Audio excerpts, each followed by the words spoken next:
In fact, I was present in the hall when Mr. Professor was actually halfway down into his speech. And Professor was trying to explain to this audience as to why globalization, the way it is practiced, was not working in India. My other presentation will be to tell you why globalization is not working even in America. The fundamental assumption of globalization is it is a success. We don't critique it. We assume that it is a success. We assume that if we have to be successful, we have to follow the globalization model. So we don't discuss, we don't debate, we don't discuss, we don't actually critique it at all. Take it for granted that this is a model that we have to follow. And in the process, globalization as a subject becomes highly undebated, uncritiqued, ununderstood, misunderstood, misrepresented by everybody. It is like six blind men looking at the elephant and each one trying to define the elephant in his own way. Now, what is this globalization all about? It is a term, if you type it in Google with globalization, Z-A-T-I-O-N, you will hit more number of web pages than globalization with S-A-T-I-O-N. Even in the English language, in the word that you use as globalization, there is a difference. The English spoken by the American is different from the English spoken by the Englishman, which is different from the English spoken by the Australians, Zimbabweans, or the New Zealanders. Now the vista of windows has even brought the Indian English. So there are so many differences in the English language. But we are not concerned about that. We are not into the philosophy of globalization. We are not into the negative aspects of globalization, which Mr. Professor has spoken very heavily today. And I will be on the other end of globalization. The success, the seeming success of globalization is its failure. That is the idea which I will present to you today. What is the seeming success of globalization? The seeming success of globalization is America. I am not going to do any American bashing. In fact, my objective in my life, if at all I have one, is to save America from this globalization. To understand this globalization, you require a bit of understanding of what a small pawn shop owner is doing. If I ask a bunch of students in a school or a college, wherever I go for my lectures, even to chambers of commerce, and I ask them, sir, between America and India, which is a rich country and which is a poor country? Between America and China, which is a rich country, which is a poor country? The answer is China or India is a poor country, America is a rich country. I am sure many of you in the audiences will also have the same perspective or same idea about America and same idea about India or China, as the case may be. But in our common language, a rich person is a person who pays or gives or donates or lends money to the poor person, and the poor person is a person who receives or gets or begs or loans money from the rich person. This is the common definition of a common man. But it is exactly the opposite in the globalization sphere. Meaning, it is India, China, Japan, South Korea, Thailand, Vietnam, Malaysia, Singapore, Indonesia, Pakistan, Bangladesh, UAE, Saudi Arabia, Iraq, Iran, you name every country, they are lending money to America. They are lending money to America at the rate of $2 billion, that is 8,000, 9,000 crores every day. And if these people don't lend money to America, America will collapse. That is globalization today. It is the rich country which is getting money from the poor country, and the poor country which are lending to the rich country, and that goes on by the appellation of globalization. And in fact, when this fundamental paradigm is put before people, they are shocked. But the fact of the matter is, America requires something around $800 to $1,000 billion to survive, and that capital, it gets it from the rest of the world. How does it work? This requires some explanation. America is like a huge finance company which wants to cheat. So how does a finance company which wants to cheat works? It will set up a fantastic office. It will have a 40 by 40 reception with a very beautiful receptionist. So when you enter the reception, they will say, sir, Swarna Ganga scheme, Swarna Lakshmi scheme, all these schemes, 25% rate of interest, 30% rate of interest, and you will be dazzled, just like this light is dazzling my eyes. You will be dazzled and you cannot see anything in front of you, and you will be virtually forced to lend your money into that company. And the owner of that company will actually come in a Mercedes Benz. He will not give you time. He will say, I don't have time, more than 2 minutes. And you will think that this man is so rich. Obviously he is making money by the tons. And you poor guy, you have put 5 lakh rupees of your pension or your provident fund that you want to park it with him so that it comes to 7 lakhs or 8 lakhs at the end of 2 years or 3 years. So you part with the money very easily, looking at the credit worthiness of the person, the grandiose posture that he makes before you. You don't look into the Mercedes-Benz RC book that is hypothecated to Canara Bank. You don't look into the receptions hall, rent not paid for more than 6 months. What do? You give it to that fellow. With that fellow, he will write the EMI for that Mercedes-Benz for that month. With that money, he will pay the rent for that office. You are blinded by its credit worthiness. America is like that.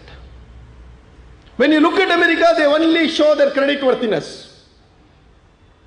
And they show their credit worthiness in not only by building their infrastructure. They will be the first to go to the moon. They will have to do it. It will not only be that they will have to go to the moon. They will write the rules of the WTO. They will write the rules of IMF. They will write the rules of World Bank. It is not that they are doing it for anything else. It is for their own self-preservation. They are got into a black hole. And if they don't do it, they are doomed. If they correct it, they are damned. This is the problem of America. I will explain to you. Now look at it. What is happening with this? Our total GDP, suppose it is 100 rupees. We spend 68 rupees, consume 68 rupees out of it, and save 32 rupees. China saves 50. Singapore saves 50. Japan is around 15. Korea is around 20, 22. Various countries in the East Asia save 20, 22, 50, 45, whatever be their various demographic profile allows them, they save. So that is why they have capital. What does America do? Out of 100 rupees it earns or produces, it spends 107 rupees. That is the spending of America. So what happens? Where does this money come from? How does it manage? It is very simple. All of us are only savings economy, so nobody is a great consuming economy. Of course, I will come to the distinction at a later part of my presentation. But suffice you can state, the whole of Asia, which is an export-oriented economy, is a savings economy. And the $300 billion reserve that the RBI holds today represents our collective savings in one form or the other. China has got a saving of 1.6 trillion. Japan close to 1 trillion. The world has got $4 trillion worth of reserves. Students of accountancy will tell you if somebody has got a credit, somebody will have a debit. Who is that somebody who has got this debit? If I have $4 trillion worth of reserve, who is it that has actually borrowed my reserve? America has borrowed this reserve. America is borrowing, as I told you, at the rate of $800 billion every year. So it is going on consuming, we are going on exporting to America. America is taking our goods, giving us dollar bills. We are not consuming the dollar bills, we are again giving it back to America so that America can spend it. So in a way we are working for America, and also funding America's consumption. I am sure the audience will be able to appreciate the fundamental distortion in the global economy. One fellow goes on consuming, you pay him, and you also work for his consumption. Only mother and father will do like this. We are doing this for America, not only we. China is doing. Japan is doing. Asia is doing. Latin America is doing. Africa is doing. Why is it so? It is because the dollar is held to be the global currency. So what is this dollar that all of us so crucially revere? Why is it that we are not challenging this dollar? It has got historical reasons. During the World War II, America did not enter the war. Only two major countries did not enter the war. One was Switzerland, where all the politicians kept their black money, so they did not want to attack Switzerland. The other one was America, which did not enter the war till the fag end. And when it entered, it dropped the bombs and settled the issue. But when the war was fought between countries, they gave America gold and purchased gun. They took steel for gold. And after the war was over, the American dollar was backed by gold. It was backed at the rate of $35 per ounce of gold. So Americans will never issue more dollar than the gold reserve that they had. In a way, it was a gold standard. So if you give $35 to the American treasury, they will be bound to give you 1 troy ounce of gold. Just like our milkman who will mix water for every liter of milk that he supplies, Americans started printing more notes thinking who will find it out. So slowly they started printing more notes, more notes, more notes. Then one day there was only water, there was no milk. The French understood that the Americans are cheating. So they went and gave dollars and said, give me gold. They gave some gold. Then the Italians started, then the British started. Then they realized, if this goes on, they will have no gold. Then dollar will become a tissue paper. And that is what they did on 15th August 1971. Very strangely, it also coincides with our Independence Day. President Nixon said, from now on, don't ask gold. Let us all believe that we have gold. My father's generation should have put an end to this controversy in 1971. At that time, it would have been a minor surgery. Today, it has taken a cancerous growth. And today, what we are doing, we are still believing America has some value behind the dollar. And we are going on exporting goods to our America. What is America giving? Only treasury notes, nicely printed. And we are doing namaskaram and keeping it in the puja room. What you will get if you give back these treasury notes to America? You will get potato. This is the fundamental assumption of globalization on which today the so-called dollar value has become a huge crisis. What is China doing? China is giving America enormous amount of goods. Americans have become so lazy, they are in the post-modern stage of development. They may perhaps make some aircrafts, high technology, nanotechnology items. Broomsticks they will not make, pipes they will not make, bulbs they will not make, this mic they will not make. Everything is imported from China. China is happy to give goods to America. America is giving dollar to China. On one hand, China's reserves is going up. One hand, America's debt is going up. Both are like two drunkards. Have you seen two drunkards walking? Each one will put his arm around the other. They will stagger, but they will not fall. Each one will be pulling the counterbalancing. And one day, when they fall, both will fall. This is the risk that is happening to the global economy today. It is the American consumption that is detonating the global economy. It is the Chinese supply of goods to America that is detonating the global economy. So it is a very, very precarious game, and today IMF is scratching his head and now saying we have to counterbalance all these things and we have to do something. What is this something? I will explain now. Those of you who will recall in 1997 there was an East Asian crisis. And today we are actually paying the price for the East Asian crisis. What happened there? America gave small doses of money to this East Asian crisis. These people grew. Whenever you have money comes in, automatically you will buy some assets, whether it is scooter, house, car, bungalow, something you will buy, it will grow. And the Western economists, when Asian economies grew, said, oh, these guys are growing. It is a miracle. Look at the arrogance. When I say somebody has got a house in Koramangala or some very posh area of Bangalore, oh, that guy has he purchased a house. It's a miracle, pa. What does it mean? I am not happy about his growth. I am only jealous. I am saying this guy is incapable of growing. Now this guy has got a house. It is impossible to believe. That is the appellation that was given to the Asian growth in 1997.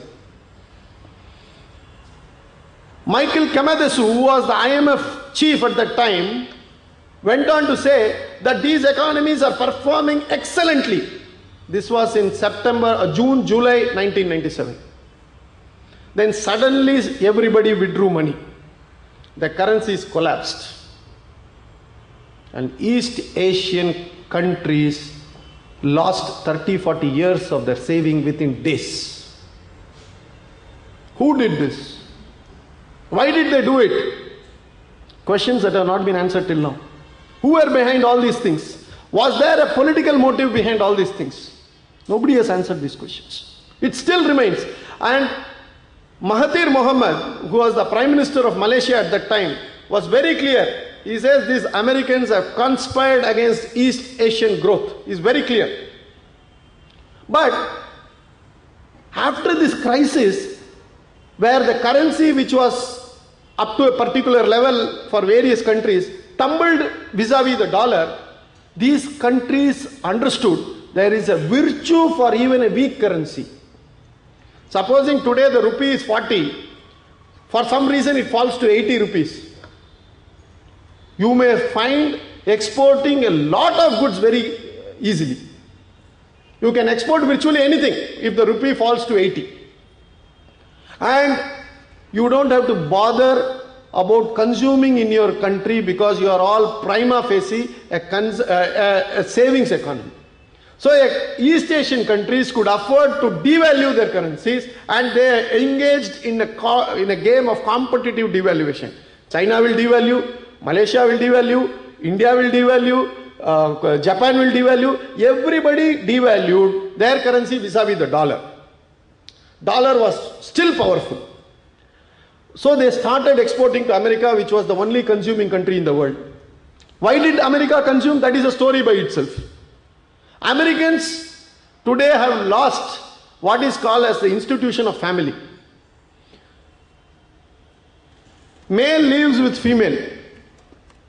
It is not family. It is called live-in relationship. 50% of children know their father or mother, not both of them. There is a new term in American family life which is called stepfather or stepmother or stepsister or stepbrother. That is, you have only one of the father or mother common, and the other person is somebody else who has left over from a different family and joined this. This destruction of family meant consumption. Whenever in many of my colleagues who would start their practice and do very well, immediately I would find him inviting us to Taj, inviting us to Sheraton, and say, come, let us have dinner. Let us have lunch. He will just show his credit card and be spending. Within 2 years, he will get married. Immediately, I will ask him, come, let us go to Park Sheraton and have dinner. No, sir, we will not even go to Udupi Hotel. Why this changeover? Sir, I have taken insurance, sir. I have to pay insurance premium this month. Very big burden, sir. Immediately the mindset changes over once you are into a family system. Family is such a big institution and has so much profound impact on the national economics that no economic books even talks about famine. Such is the importance. Because the more the important it is, we will never discuss. Now coming to the issue, as American family system collapsed, there were people who were into mindless and reckless spending. And America had a purpose also. If it hadn't spent, it will not get money. And merely to take over the capital of the world, it was into mindless, reckless spending. So all of us transferred our money to America. Now America's net debt is in excess of $5 trillion today. Next year it will be 6. Next year it will be 7. How long can it go on? You will be shocked and surprised. On March 28, 2006, the American Federal Reserve has said, from now on, we will not disclose how much dollar is floating in the world. This is called M3 figures. It is like a finance company saying, from today onwards, we will not disclose the amount of our debts, or we will not disclose our balance sheet. That is the position of America. Asian Development Bank has warned its members and said, from now on, be careful about the dollar, it can collapse anytime. It is like a promissory note of a defunct finance company. But the world is addicted to dollars. World is habituated to dollars. There is no alternative to dollar. So all of us trade in dollar. So a gold which was $250 per ounce is now $900. Because when the price of currency goes down, the price of commodity will go up. It is like a seesaw. Nothing, you cannot have a linear or what shall I say, a fixed percentage of commodity vis-a-vis a dollar or any other currency. The value of currency goes down means the value of commodity will go up. $25 a barrel of crude is now close to 100. You take silver, tin, copper, palladium, uranium, nickel, you take anything, including sand. Everything has gone up vis-a-vis the dollar, except the dollar. Rupee has gone up. Australian dollar has gone up. New Zealand dollar has gone up. Swiss franc has gone up. Euro has gone up. Yen has gone up. Pakistan rupee only has not gone up. That can be one good news. Bangladesh taka has not gone up. Baki, everything else has gone up against the dollar. Chinese yuan has gone up. Of course, it may not have gone up in same proportion. Some has gone up by 150%, some at 3000%, some has 15%. But dollar is sinking. Look at what is happening now. Americans, to boost their consumption, what did they do? Anybody who came to the Bank of America, in America, any financial institution, and said, I am so and so, who are you, sir? I am a server in McDonald's. He may be drawing a salary of $1,500.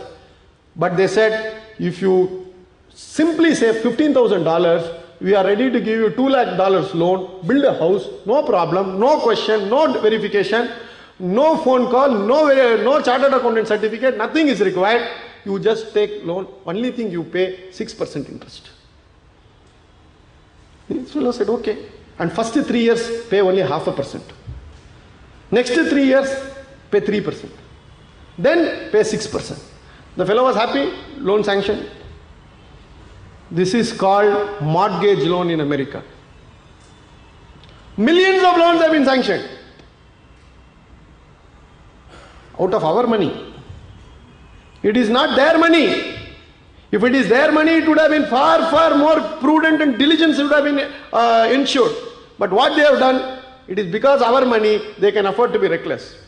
They are given to everybody. Today, what the world is facing is a subprime crisis. This is subprime crisis. You are given to substandard people, knowing very well that they don't have the ability to pay your principal or the interest or both. And now Citibank is writing $18 billion. Only 3 months. UBS is written $4 billion. And they don't have money. Look at it, they don't have money. And where are they getting the money from? They have asked the Abu Dhabi bank to fund Citibank. Now I told somebody, Citibank will become a subsidiary of Abu Dhabi Commercial Bank. This is going to happen. Because Arabs are sitting on tons of money because oil is at $90 per barrel. And cost of producing one barrel of oil is not more than 10. $80 per barrel they are making profit. And there is something around 2.5 million barrels sold every day. So you can understand the money that the Arabs are making every day. And they are sitting on tons of money, so they are just giving $7 billion and they are taking some huge share in Citibank. Look, this is what is happening.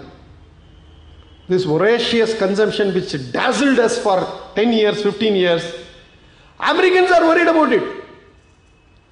Americans are petrified about it.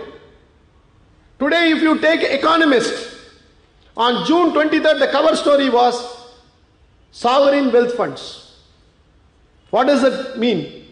It talks about how these countries which are having these reserves running into several $billion are not only now investing in American treasury bonds for 2%, 3%, they have thought some more devious plan. They have decided to take over companies in the stock market. Supposing if I have $44 billion, this is the price which Microsoft is trying to pay and get up Yahoo. Chinese government will just give it as a tips and say, come on. Because it is having $1.7 trillion. Microsoft, a wholly owned subsidiary of Chinese government. This could happen. So the cover story in Economist was how countries are invading America and taking up American companies through their sovereign wealth fund, through the reserves. And the cartoon was very telling. You have seen these war helicopters and dropping bombs. Instead of bombs, they put gold. When they want to invest in our companies, we have to open and show what is called as foreign direct investment. You please come take over 49%, 51%, 74%, 100%. Our people agreed. But tell me, I don't want anything else. Is there a discussion on sovereign wealth funds in this country? When we want to invest in America and take over American company, no sir, not agreeable. It is Security and Strategic Investment Act of America is coming. Today there is an act in America. Whether somebody can take over some other company, whether he can invest into America or not, they are going to debate it. Look at the paradigms. World is world without walls. WWW means world without walls. This is how we were taught for 15 years. You can travel to America, you can come back. Money will go, money doesn't have color. Bullshit. Everything has come to a total halt. From 65 to 90, people were talking about the collapse of communism. And when people thought, our socialist friends used to laugh. How can communism fall? You can't even think about it. But on 9/11, that is 9th of November, the Berlin Wall was broken and communism collapsed like a pack of cards. In Russia, they didn't even have bread and you have to stand in the queue for 48 hours to get a loaf of bread. That was Russia. Believe me, you can safely take a bet on the fall of capitalism the way it is practiced in America. It will not happen tomorrow. It will not happen day after. But I don't give you a guarantee beyond 72 hours. It could happen the day after next. Because fall of America is very certain the way it is being practiced. All that it would require is one trader to sell a few $1 trillion short on the dollar. Immediately people will panic today. If you sell dollars, it is sufficient. But the problem is, if you sell dollars, you are going to be the loser because you are owning the dollar. It is India which is owning the dollar, not America. It is China which is owning the dollar, not America. Japan which is owning the dollar, not America. So, America is not bothered about dollar, we are all bothered about the dollar. It is like a bank, if it gives 5,000 crores to a person, then the person does not have to think about the project. It is the bank that has to worry about the project, because if the project fails, then he will not get 5,000 crores. The man will be happy. He will say, I am totally stressed, I am playing golf. But the branch manager will be taking physical verification of all the stocks in that company. The bank manager will daily call him and say, sir, are you okay, sir? I heard yesterday you had cold, sir. Why? Because the bank's money is there. It is not this fellow's money. Up to borrowing only, the project has to be owned by the entrepreneur. Once he has borrowed money from the bank, he can be happy. Likewise, America has not bothered about fall or rise of the dollar anymore. It has outsourced this sovereign function to countries. You defend. If you want, you defend. Otherwise, go to hell. Now, this is the burden of all of us, that we will have to take care of the dollar. Look at what is globalization happening. How it is going up, and is this what we thought was globalization? So what is happening? If you don't deal with dollars, dollar will collapse.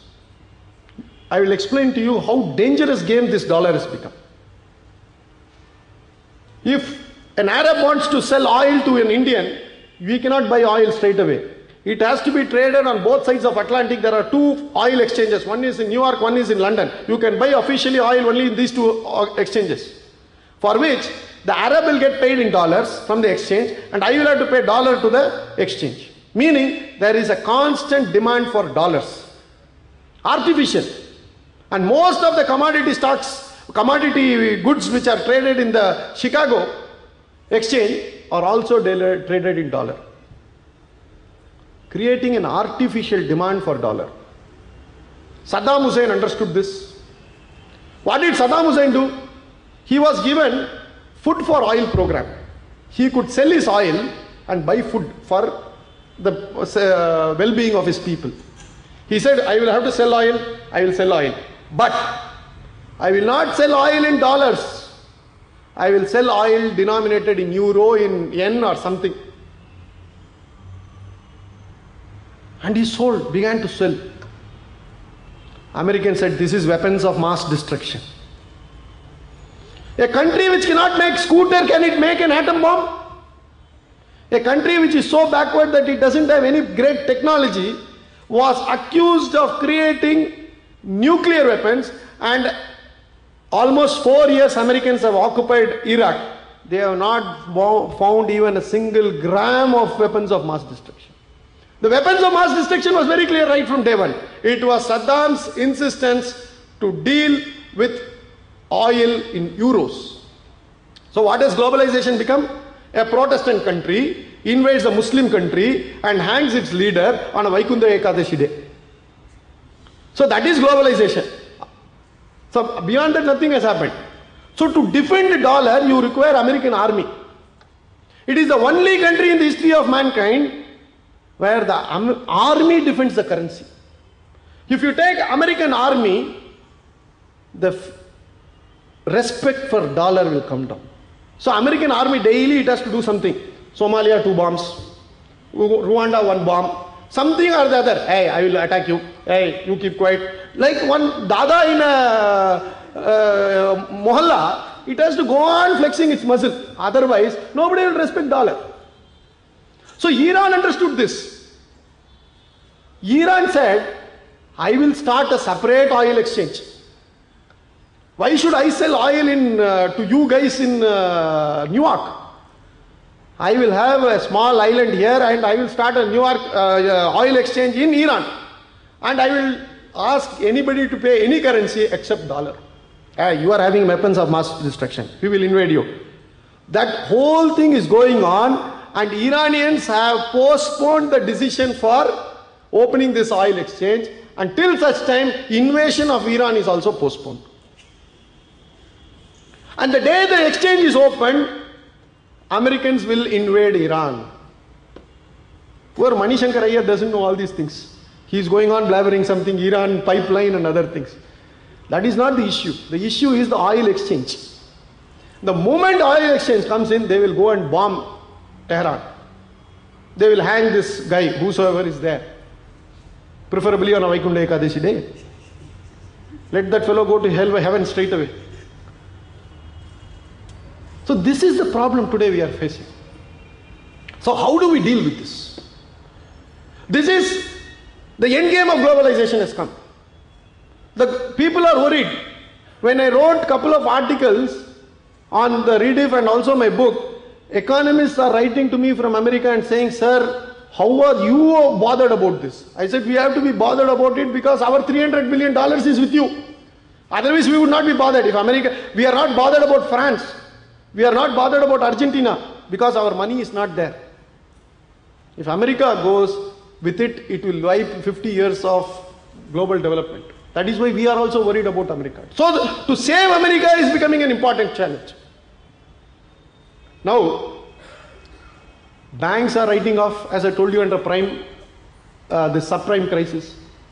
So on 22nd January or third week of January, there was a huge fall in the stock market because banks were all declaring losses after losses after losses.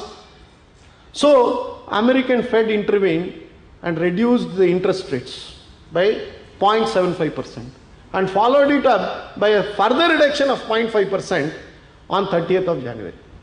1.25% interest was reduced in a matter of 10 days. As they reduce interests, they are finding it difficult.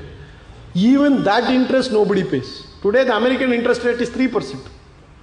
So next month they may reduce it to 2, 1, then what will happen?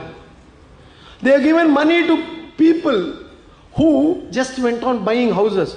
If our places, a man who earns something around 10,000 rupees may have an ambition of buying a house for say 10 lakhs. Maximum 15 lakhs. But he will never aspire to buy a house worth 15 crores. This is what literally happened. Though I am slightly exaggerating for the purpose of this audience, but this is what literally happened. People didn't have money to pay the EMI. So the bank said, don't pay. Next quarter. How long can you go on? Because bank has to have money. And the money from the outside world was not sufficient. Because everybody knows dollar is a tissue paper. And you are reducing interest rates. Once you reduce interest rates, the currency value will fall because its ability to attract money from outside is gone. India, it is 10% today. If you put in a bank, you will get 9.5% 1 year, 1.5 years. America, if you put, you will get 3%. Where will you put? You will put only in India. Money is rushing towards India.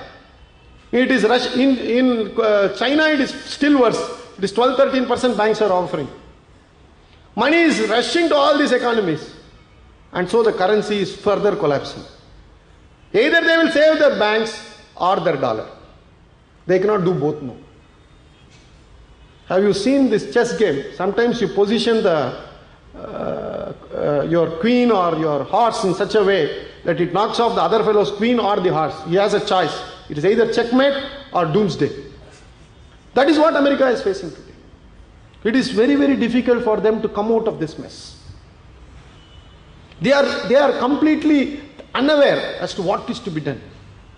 So just like in 1991, the Prime Minister of Russia was one Mr. Gaider. He said, I thought my country was a great country. But after the fall of this Gorbachev, I went and found out that Russia was like an aircraft with no pilot in the cockpit. That is his words. Today, America is like that. They don't have any clue what to do, how it is to be done. Where is the solution? Can you say from tomorrow onwards, Americans must spend less? To do that, they must necessarily have one institution called the family. Can they say from tomorrow onwards everybody will stay with their respective spouse?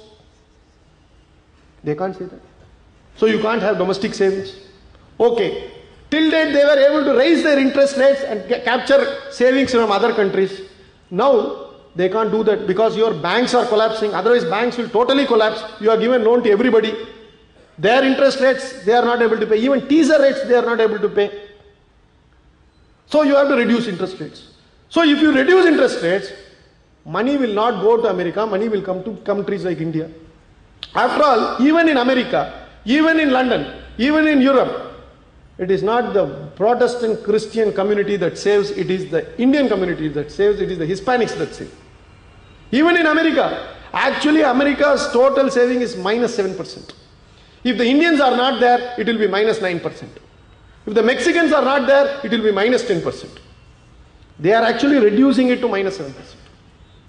That is the collapse that is happening before them. And they cannot stop consuming.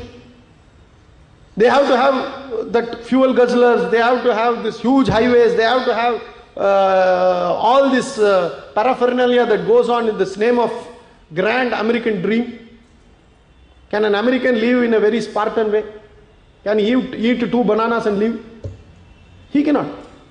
2 bananas he will waste out of every 4 bananas for some reason or the other. That is America today. So you look at the whole issue. Now what is that we have to do? What is that we need to provide as a solution?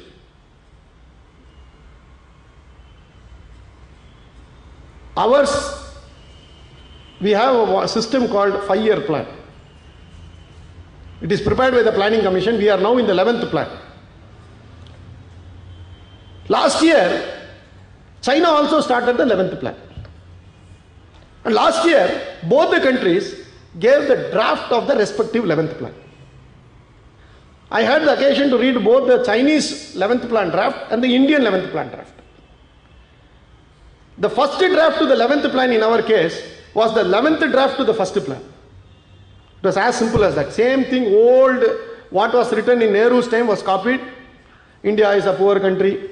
India is a developing country. India is an agrarian country. India has to have the more social capital. India's primary health structure is poor. Roads are poor. Infrastructure is poor. Power is not there. All these issues, like what you see in that newsreel of any cinema, whenever you go, they will first put all this bad news. Like that it was going on then. Little realizing these jokers are there in the Planning Commission to actually rectify all these things. For 11 into 5, 55 years, nothing has been done. But look at the Chinese. What did they do? There is a minister called Ma Kai, which is equivalent to our Montek Singh Ahluwalia.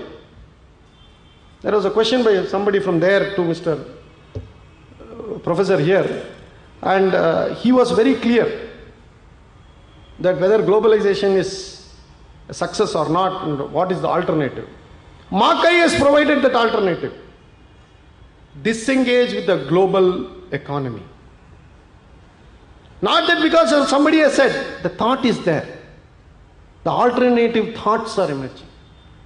Ma Kai says, if we go on like this, we will be going on producing for America. America will give us dollars. We will give the dollar back to America and our foreign exchange surplus will go up. How long will this go on? We need to improve our consumption. We need to have more of consumption in India, in China. So what should be done? So he has put in the entire paper is on how to improve consumption in China. There was one guy called Shinawatra Thaksin in Thailand. He was ousted by a coup. In 2002, he prepared a paper. After he became the Prime Minister, he asked, what do we do? Sir, we do exports, sir. Whom do we export? America, sir. What do we do with the money? No, sir, we give it back to America and we are happy, sir. This is what the answer his bureaucrats gave him. He said, stop this nonsense. Export, let it happen. We will not be an export-driven economy. We will be an internal consumption-driven economy.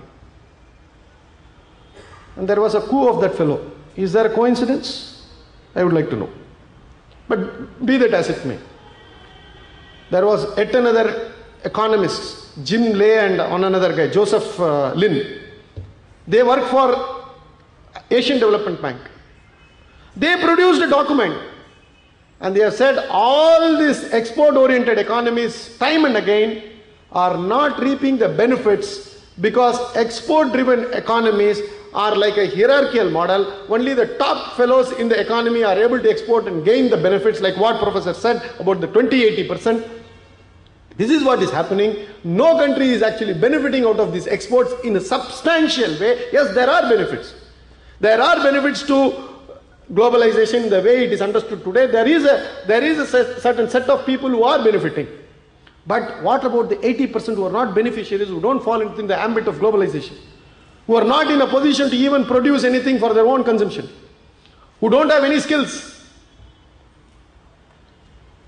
I am reminded of the French Revolution. If you don't have the bread, eat the cake. No, that is what we are telling them. You go and tell one fellow that, sir, what do I do? I am a farmer. Oh, give the land and tomorrow you join Infosys. Become a software programmer. Fellow is an Anguta chap. And you go and tell him, oh, software is booming. To whom it is booming? To IITians, to chartered accountants, to lawyers. But the farmers, how does it care? How does he care? Whether he doesn't know even what is a computer. And we are telling him, we have brought futures and option trade in sugar, rice, wheat, dal. You can sell everything through your computer. This fellow doesn't have electricity there. And this is how we are fooling us. And every single economic journal which is corrupting the young minds is to give a wrong picture of the facts that are prevalent in India. I went to my village a couple of weeks back. The people are telling me, sir, what is your problem? Is stock market your problem? I asked them. No, sir, bus varla. I said, dollar crisis is your problem? No, sir, power varla. Sir, is American Bush or this lady Clinton and this, what is his name? Obama. Who will come? Sir, bus is not coming. Once it comes, I will tell you. No, their problems are totally different. We think India is 20 kilometers of Bangalore, 20 kilometers of Chennai. In Chennai Mount Road, there are a lot of IT companies. You walk 20 kilometers to Ambattur. There it is all industrial hub. There their problem is not rupee appreciation, all these things. Labor, strike, the labor commissioner coming and taking bribe every day, excise commissioner coming and taking bribe, VAT official, VAT nobody understands. These are their problems. You walk another 20 kilometers. There will be one fellow in one lion cloth singing some old Tamil songs, not even bothered about anything, and he will be talking about paddy prices. Just within 40 kilometers, you have Tamil Nadu in 3 different shapes. And if I go and talk to him about labor laws or commissioner of sales tax or something like that, he is not bothered. He has a different agenda. He says water varla, sir. Pesticides, sir. Bank lend loan varla. These are his problems. And we think that there is one word, globalization, that can take care of all the 3 set of people. We have to take care of all the 3 people. We cannot say one is important, the other. I am not saying that take care of the farmer alone. You take care also of the farmer. That is my submission. So coming back to what Makai did. Makai did something revolutionary, and that is now the Chinese are putting into place. They are appreciating the rupee, their yuan consciously. They were pegged to 8.28 to a dollar for 10 years. Now they have slowly started appreciating. Now it is 7.25 or something like that. And now they have said by this year we will touch 7. We are going like this. That means dollar is collapsing vis-a-vis the yuan. Now let us take India. China's problem is it has no domestic consumption. Unlike us, remember, we are a consumption economy when we compare with China. We are a savings economy when we compare with America.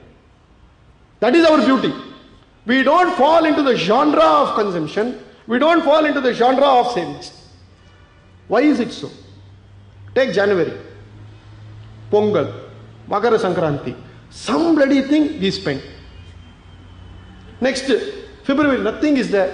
February 14th, we will spend. Holi we will spend. Navaratri, 9 days we will spend. Sir, it is not 9 days, sir, it is actually 10 days. We will spend for 10 days. Why do we spend? There is a purpose in spending. There is a responsibility associated with spending. It is not that an economy has to be intertwined only for imports for goods. A domestic consumer is as important as the domestic producer. That is what this grand concept of Swadeshi talks about.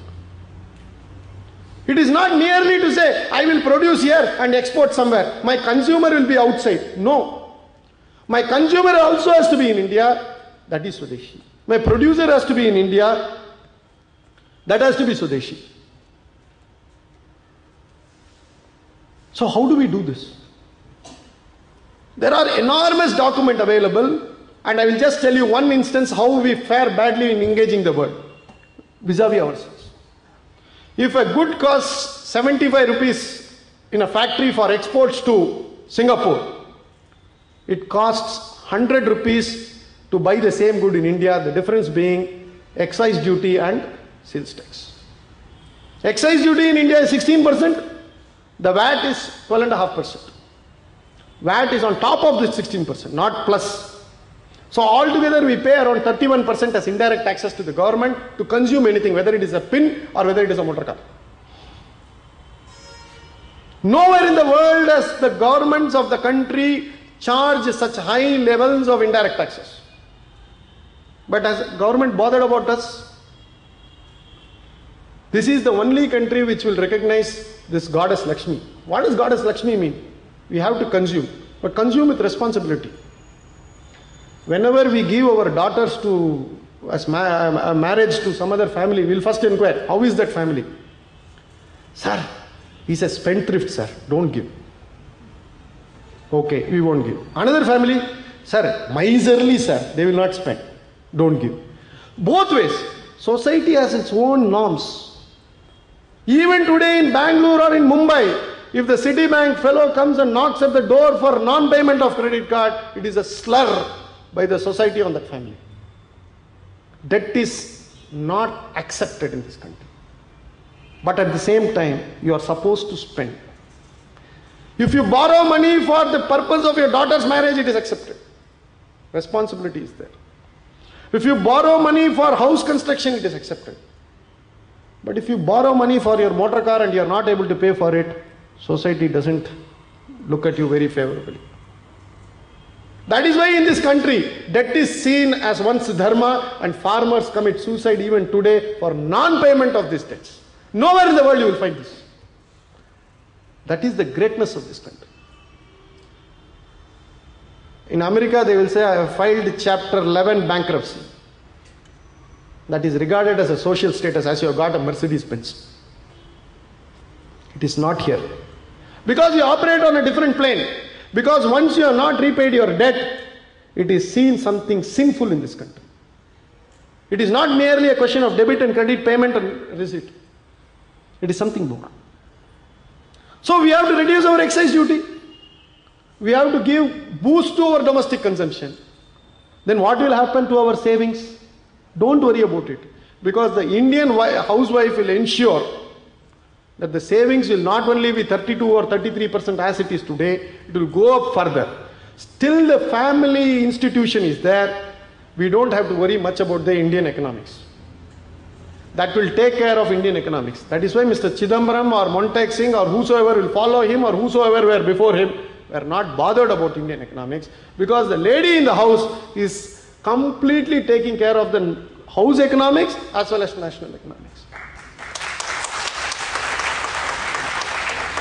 That is the beauty of Indian economics. The feminine character of Indian economics balances between expenditure and consumption, between investment and saving, between spending and saving. All these things are absolutely matched. No household in this country will ever be bankrupt, except for exceptional circumstances. Nobody walks directly into bankruptcy knowing very well that they can't pay a 15 crore house EMI which falls to 15 lakhs with a 15,000 rupee salary. No house will do it. That is the beauty of the Indian system.